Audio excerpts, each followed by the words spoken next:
Let's talk about Everton firstly. I want Everton fans and Bournemouth fans to phone up. We talk about your side, 03717223344. I said just going into this one, before or when Frank Lampard got to Everton, they were 16th. They finished the season 16th. They're currently 16th.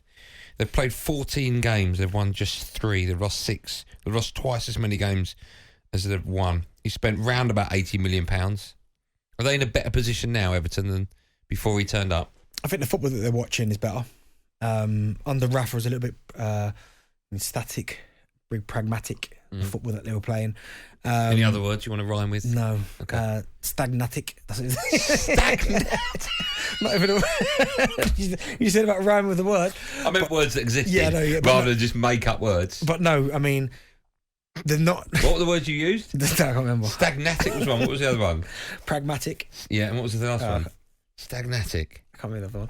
But no, I'd guess if you're an Everton fan... What would stagnatic mean? I don't know. Okay. But I think with Everton, I think they would have taken anyone after Rafa. They just didn't want Rafa in there. Right. They got Frank in, kept him up last season because there were periods last season where I thought, they're gone. Me too. Because they can't score a goal, they're gone. He has had to deal with a lot of injuries, the Dominic Calvert-Lewin being one of their most important players. Mm-hmm. The whole speculation, the whole circus around Anthony Gordon, they managed to keep him as well. But yeah, you'd expect them to have more points on the board. They're 16th in the league now? 16th, yeah. I think they're better. They've lost 6 games and won just 3. Yeah. If it continues, he'll be under pressure again. But I think the Everton fans right now, I think they're okay with him. I wouldn't say 2 points off the bottom 3. Yeah, I wouldn't say they're like ecstatic about him. Like, oh wow, we've got Frank. Stagnatic? I think they're probably stagnatic about him. I don't know if they are now. I think Everton are such a big club, and I look at teams like Fulham and Brighton and I could say West Ham, but they're just about above. But those two that I mentioned, Fulham, Brighton, they should be above them. They should be producing a better style of football. You're just saying that on club size alone because they shouldn't be 16th. Well, Wolves shouldn't be 19th, but they are. No, they shouldn't. You're right. Do you know what I mean? But we're not talking Wolves today. We're talking Everton. But when you look at their squad, Everton's problem again is obviously the lack of kind of goal threat as well. Dominic Calvert-Lewin, we know he's a good player. You know, if you keep him fit, not just his goals, but the way that he holds the ball, brings others into play. They spent a lot of money. I think it was around 18 million on Neil Maupay. 17, yeah. Right, he's got 1 goal. Yeah. But then... Yeah, but who's identified him? No, and this is my problem. That's the problem, is that last season he got 8. Season before that he got 8. Right. So it's like, you know he's not a natural goal scorer, but you know it's like sometimes someone will identify someone from another team and think, well, if we put him in our system, it might be able to click the way that we play, it will get goals, but that just hasn't worked. Anthony Gordon, I mean, I'm a big fan of his. Demarai Gray, I think, has been very good. Their best player for me so far this season has been Alex Iwobi. He has been the one that's been consistent. I mean, he's up, he's down. And I was one of them saying, wow, really? Like, yeah, but then Frank came out a couple of weeks ago and said he's one of the best in his position in the Premier League. Well, at the time, he said how well he's playing, and he is playing. I mean, but you've got to be realistic, right? I wouldn't go that far, but I think he is someone that at the minute can say, I'm playing, I can have my head held high, because he's playing well, he's working hard, he's creating opportunities, he's got a banger a couple of weeks ago as well. So I think he's done quite well. But even the likes of Dwight McNeil, like last season was crazy. I think he had 1 assist and no goals in 38 games. They paid 17 million for him. Yeah, I think he's got 2 goals, no assists this season. You need more than that. You need to get more than that. £80 million spent. They're no better off in the league than they were when he got there. Yeah. So what you're saying? I don't think Everton fans are about... Well, look, this is going to sound horrible, right? That means it's horrible. Right, but he took over Chelsea when they were 4th. They finished 4th. He took over Derby when they were 6th. And he brought so many players in. They finished 6th. He's taken over Everton when they were 16th. They're 16th. Right? So you don't have to be a brain surgeon to work out that there's been no progression whatsoever. So what do they do? Go again? I don't know what they do. I mean, they've spent gazillions amount of money over the last 5 years. Yeah, but they've had to tighten the purse strings. Yeah, I know they have.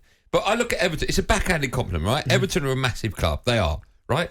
They should be better than they've been. They're just floating along in life. They're not doing anything. Their next game in the Premier League, they have to win. It's Bournemouth, right? They've got Bournemouth twice. That's right. They have to win this game. Where's that at? At Bournemouth. Right, okay. But then when they come back, they got Wolves, Man City, Brighton, Southampton, West Ham, Arsenal, Liverpool. So they've got games, apart from the big heads, they've got games against teams around them. But they can pick up win. points, yeah.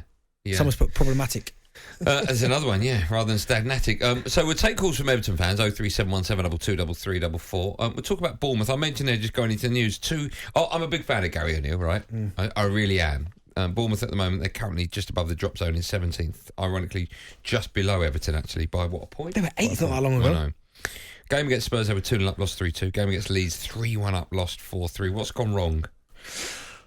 I guess just form, can't see in games out. Get themselves. I watched them against Tottenham, got themselves into an unbelievable position. 2-0 up. Kiefer Moore played really well that day, but it was almost like they retreated so much that there wasn't a plan. They didn't know how to play on the front foot when they were winning 2-0. I think it's easier for any team out there to come start playing when you're 2 down because you've got nothing to fear then. The handbrake comes off, you just go and play. It was almost like they went 2 up and it was like, okay, what do we do now? Do we try and go for the third? Do we just sit back and defend? And I don't think, and this is no disrespect to Bournemouth, they can do that. They had to go and get a third or a fourth. And again, they just get pegged back. And the same thing against Leeds. Found themselves winning, didn't quite know what to do. Inconsistent.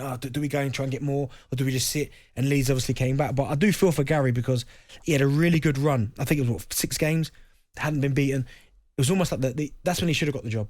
But it almost feels like now the owners might go, well, that bubble's burst. Maybe we need to go and find someone with a little bit more experience because losing 4 games on the trot isn't good for anyone. Good. Okay.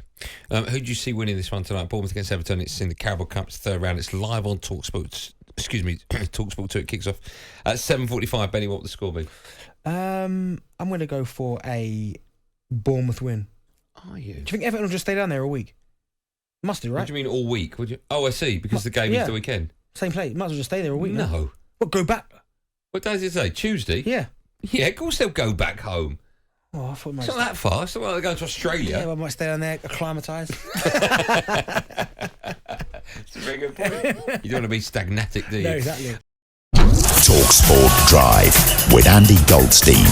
Monday to Friday afternoon from 4 on AM, on DAB, via the talkSPORT app and on your smart speaker. talkSPORT.